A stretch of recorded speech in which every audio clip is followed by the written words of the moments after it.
komputasional. Nah, jadi untuk mempelajari coding ini kita harus mengetahui dulu apa itu konsep berpikir komputasional.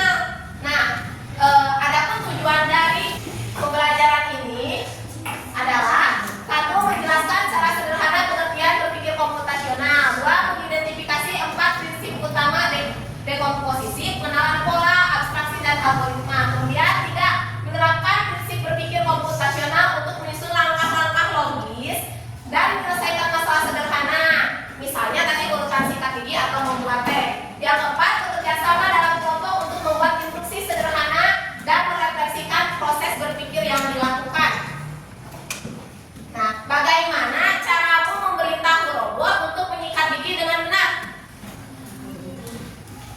Di kumaha? Pak Is? Di coding. Yang lainnya? Kita punya robot. Nah, bagaimana kita membuat robot dan bagaimana kita memberitahu robot untuk menyikat gigi dengan benar? Di apa kan robotnya? Hah? Diberitahunya dengan cara apa kalau untuk robot? Di apa? Di program. Jadi nanti terekam oleh robot sehingga dia bisa mengikuti instruksi kita. Nah, pernahkah kamu merasa bingung karena lupa urutan mengerjakan sesuatu? Pernah tuh sampai hari ayeuna teh bade ngerjakeun PR. Urutan teh kan ada langkah-langkahnya tuh. Nah, pernah nggak kalian lupa? Nah, bagaimana cara menghindarinya supaya kita tidak lupa langkah-langkah kegiatan yang kita kerjakan? Mengingatnya. Terus apa lagi? Menulis. Apa lagi? Yang keras suaranya. Hah? Apa? Supaya kita tidak lupa, bagaimana menghindarinya? Ketika kita tadi menulis, nah betulnya bisa dituliskan langkahnya gini misalnya. Kemudian kita ingat-ingat dan kita lakukan setiap hari. Nah, sekarang kita ke definisi berpikir komputasional. Nah, berpikir komputasional ini merupakan kemampuan menyusun solusi masalah secara logis dan teratur sehingga dapat diproses oleh manusia maupun komputer. Jadi berpikir komputasional itu merupakan menyusun solusi masalah secara logis dan teratur. Jadi tidak seenaknya kita. Misalnya urutannya A, B, C, D, tidak bisa seenaknya dari A ke C atau C dulu kemudian A, tidak seperti itu. Kalau berpikir komputasional, konsep ini tidak hanya digunakan oleh programmer atau ahli komputer, tapi juga oleh kita dalam kehidupan sehari-hari. Semua orang dalam kehidupan bisa menggunakan konsep berpikir komputasional. Nah, kemudian ada 4 prinsip berpikir komputasional. Yang pertama, dekomposisi. Yang kedua, pengenalan pola. Yang ketiga, apa? Abstraksi. Yang keempat, algoritma. Nah, di sini apa itu dekomposisi? Dekomposisi adalah memecah masalah kompleks menjadi bagian-bagian yang lebih kecil dan lebih mudah dikelola atau bisa dipahami dengan sederhana sebagai pemecahan masalah besar menjadi bagian yang lebih kecil. Nah, jadi untuk dekomposisi ini dari masalah yang besar diperkecil, dipotong-potong menjadi lebih kecil supaya kita lebih mudah dalam menyelesaikannya. Contohnya membersihkan kamar. Membersihkan kamar teh tidak serta-merta membersihkan kamar, tapi kita harus memecah dulu. Nah, apa saja yang harus kita lakukan untuk membersihkan kamar? Pertama apa dulu? Di situ ambil baju kotor, bisa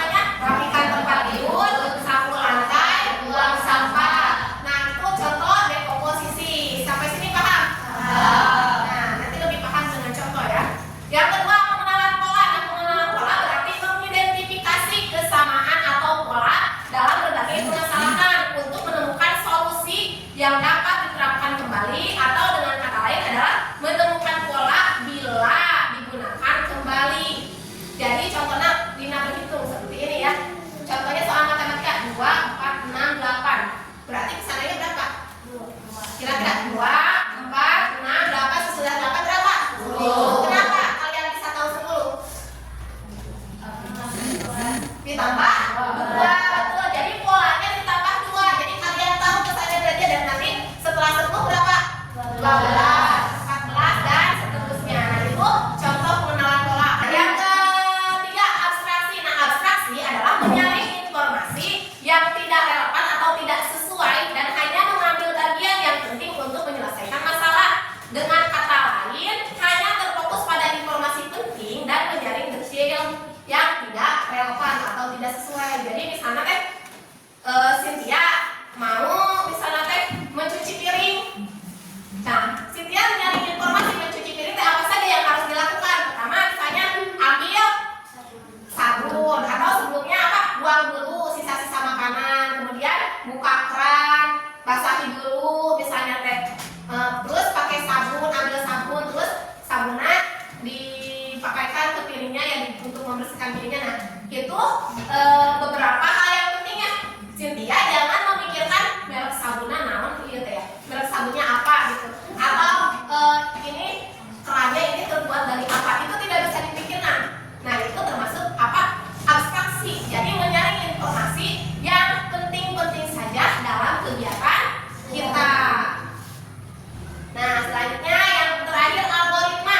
Algoritma ini berpikir algoritmik, yaitu menyusun langkah-langkah instruksi ataupun prosedur yang sistematis untuk menyelesaikan suatu masalah tertentu.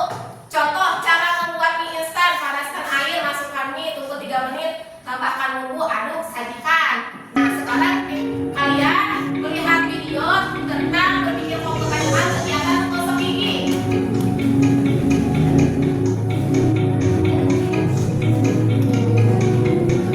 Nah, pecah-pecah ya menjadi beberapa komponen, menghabiskan itu, pasta gigi dan lain sebagainya. Kemudian pengenalan pola. Nah, urutan langkah hampir sama setiap kali kan kalau gosok gigi, gosok bagian-bagian gigi dan sebagainya. Masuk ke abstraksinya. Apa hal yang penting yang tidak boleh dilupakan? Tadi tujuan utama gosok gigi, jangan mengingat-ingat merek pasta giginya. Nah, ini langkah-langkah gosok giginya yang biasa kita lakukan. Sampai sini paham?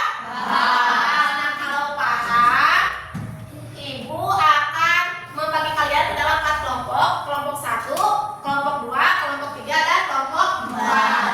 Nah, Ibu di sini memiliki LKPD.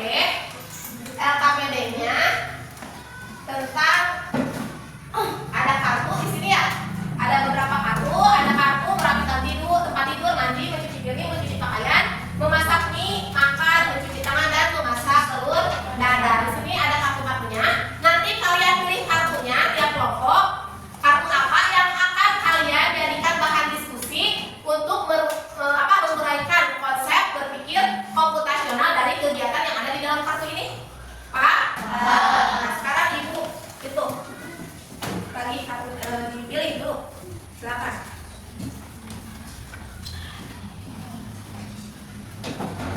Sudah?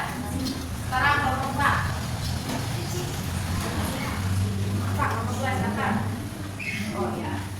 Kelompok 1 ke bagian apa? Dibacakan. Mencuci pakaian. Kelompok 2 mencuci tangan. Kelompok 3 masak telur dadar. Kelompok 4 merapikan tempat tidur. Nah, ini ada LKPD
Kasih nama dulu ya, nama kelompok siapa saja anggotanya.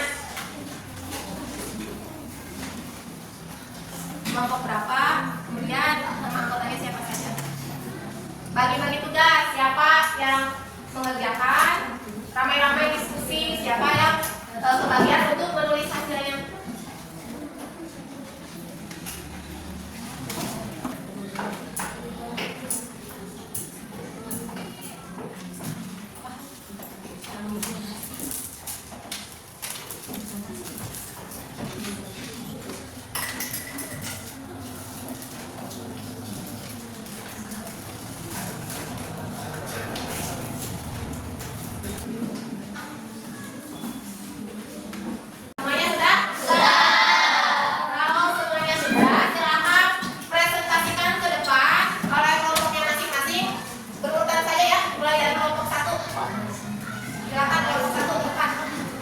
Komposisi.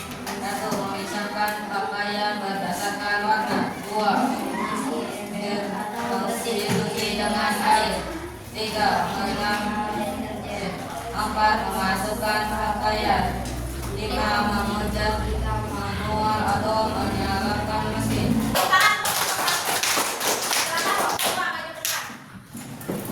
Assalamualaikum warahmatullahi wabarakatuh. Waalaikumsalam warahmatullahi wabarakatuh. Dari kelompok 2 akan mempresentasikan kegiatannya apa? Tadi bukan kegiatannya yang harus mencuci tangan. Kegiatannya mencuci tangan. Silakan Ibu Aiman hasil diskusinya. komposisi membuka keran air, membasahi tangan, mengambil sabun, menggosok semua bagian tangan, menggosok tangan, buku, sela jari, buku, ibu jari, membilas tangan, menutup keran, mengeriksa tangan, pengenalan pola mencuci tangan selalu mengikuti urutan tertentu. Selama proses sebelum makan, setelah dari toilet atau dari luar, pola 20 detik saat menggosok sabun bisa dikenali sebagai tidak semuanya tidak butuh alat khusus. Yang penting sabunkan air. Fokus pada bagian tangan yang sering berbeda. Sela jari dan buku algoritma. 1. Buka keran air. 2. Basahi tangan dengan air. 3. Ambil sabun secukupnya. 4. Gosok seluruh bagian tangan minimal 20 detik. 5. Bilas tangan dengan air bersih. 6. Tutup keran. 7. Keringkan tangan dengan tisu atau handuk bersih. Ya, sudah selesai. Kegiatannya apa kalian? Membuat telur dadar. Membuat telur dadar. Yang lainnya dengarkan. Dekomposisi. Pecahkan telur, tambahkan garam, tuangkan telur, panaskan wajan, tambahkan minyak, terus tuangkan telur sampai matang. Ya. Pengenalan pola. Semua langkah selalu diawali dengan sobek telur dan akhiri. Tepuk tangan untuk kelompok 1. Selanjutnya kelompok 4 dengarkan. Dekomposisi, langkah-langkah kecil dalam membereskan tempat tidur. Lepaskan selimut dari posisi berantakan. Rapikan bantal di posisi semula. Ratakan spray jika kusut atau berklusen. Ya, bagaimana? Ada tanggapan dari kelompok lain? Boleh, Pais, apa? Apakah jika diubah dekomposisinya, apakah bisa? Apakah katanya kalau dekomposisinya tadi apa saja dekomposisinya? Lepaskan selimut. Lepaskan selimut, terus Rapikan rapikan bantal, ratakan spray, terus lipat, selimut, dan lain sebagainya. Nah, apakah kalau urutan itu diubah? Apakah bisa katanya? Kenapa tidak bisa? Karena apa ini? Karena apa? Tidak apa-apa, jangan takut salah. Jawab saja yang sesuai dengan pengetahuan kalian. Jangan takut salah. Bukan ini bukan tentang benar atau salah. Silakan jawab sepengetahuan Cynthia saja. Tidak bisa karena langkah-langkahnya sudah teratur. Maksudnya seperti itu. Iya, Pak. Tepuk tangan untuk kelompok. Alhamdulillah ya, kalian sudah bisa dan memahami tadi tentang bagaimana cara berpikir komputasional dalam kegiatan sehari-hari. Nah, sekarang kita ice making dulu, semuanya berdiri. Berdiri.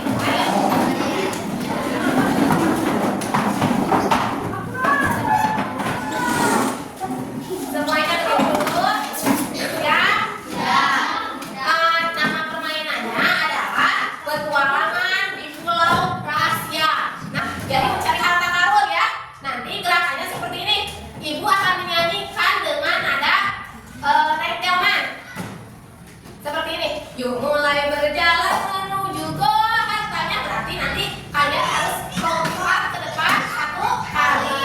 Kemudian kalau kata ibu, pintu rahasia gua terbuka, masuk diam-diam. Tepuk tangan. Nah, ya, kita mulai. Hari ini kamu adalah detektif cilik pemberani yang terdampar di pulau rahasia. Di sana tersembunyi peti harta karun yang hanya bisa ditemukan jika kamu mengikuti petunjuk dengan tepat. Yuk kita mulai petualangannya. Siap? Siap. Are you ready? Ready. Siap. Yuk mulai berjalan menuju goa hartanya. Pintu rahasia gua terbuka, masuk diam-diam. Ups, ada jebakan, ayo menghindar ke kiri. Ada cahaya dari kanan, itu petunjuknya. Oke. Kita menemukan peta gua di sana. Ya, awas jalanan sempit, mundur ke belakang. Yes, kita menemukan peti harta karun. Mari kita bertepuk tangan semuanya. Silakan duduk kembali. Nah, setelah selesai, nanti kelompok lain yang akan menjalankan dari rancangan langkah-langkah yang dikerjakan kelompok kalian. Misalnya kelompok 1 sudah selesai nih rancangannya, rancangan langkah-langkahnya untuk dapat sampai ke finish. Nah, nanti kelompok lain yang ke depan untuk mengujinya apakah benar bisa sampai ke finish. Oke? Oke. Silakan. Oh, yang ini sambil dikumpulkan. Nah, sekarang kita akan melakukan games mencari jalan keluar dari labirin. Nah, nanti kalian bermain secara berkelompok dan ibu akan memberikan 1 karakter. Nah, nanti kalian juga akan mendapatkan kertas yang berisi grid dari labirin tersebut. Kemudian ibu juga akan memberikan kartu atau untuk langkah-langkahnya. Jadi nanti kalian harus merancang langkah di kertas yang ini. Nah, nanti kalian harus merancang langkah di yang ini. Jadi misalnya melangkah 3 kali ke depan, berarti kalian harus menyusunnya 3. Bawa lem kan? Bawa. Saya ini belum siap. Silakan diskusikan, cari jalannya dulu, kemudian susun di lembar kerja. Ya, nanti tentu ada bagus di situ.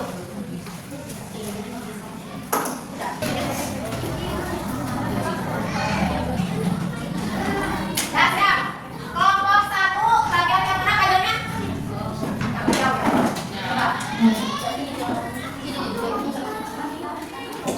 Yang ini kelompok mana?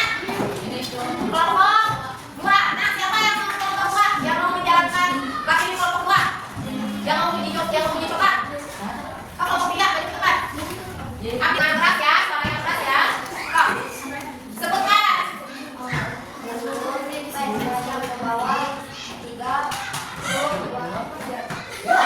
Dari start, mulainya dari start. Ya, kemudian Belok kanan 1, ke bawah 1, terus belok kanan 1, ya, ke bawah 1, terus belok kiri, belok kanan 3. coba satu-satu, jangan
Kapan saya menggunakan berpikir komputasional dalam kehidupan sehari-hari? Kapan, Caca? Kapan? Setiap hari, dia. Apa saja kegiatan yang kita lakukan setiap hari ya, termasuk ke dalam berpikir komputasional. Ya, setiap hari apa saja kegiatannya? Yang keras suaranya. Hah? Saat mengikat tali sepatu. Apalagi saat apa? Saat Menyiapkan bekal sekolah. Pertanyaan kedua, apa manfaat berpikir teratur dan logis? Siapa yang bisa? Pak Is, boleh? Tidak panik saat menghadapi masalah. Tidak panik saat menghadapi masalah. Yang lainnya? Apa? Kegiatan jadi lebih teratur. Ya, alhamdulillah ya. Nah, sekarang kita mengisi proses dulu. Ibu ada ini apa namanya? Penata silang kalian isi ya.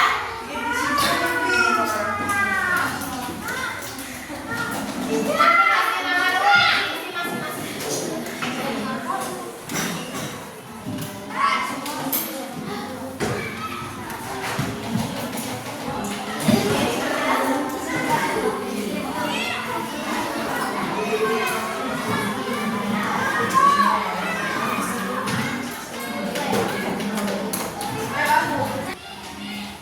Satu menit lagi.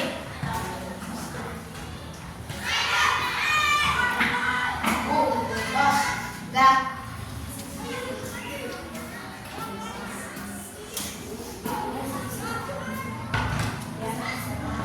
Ya. Sudah.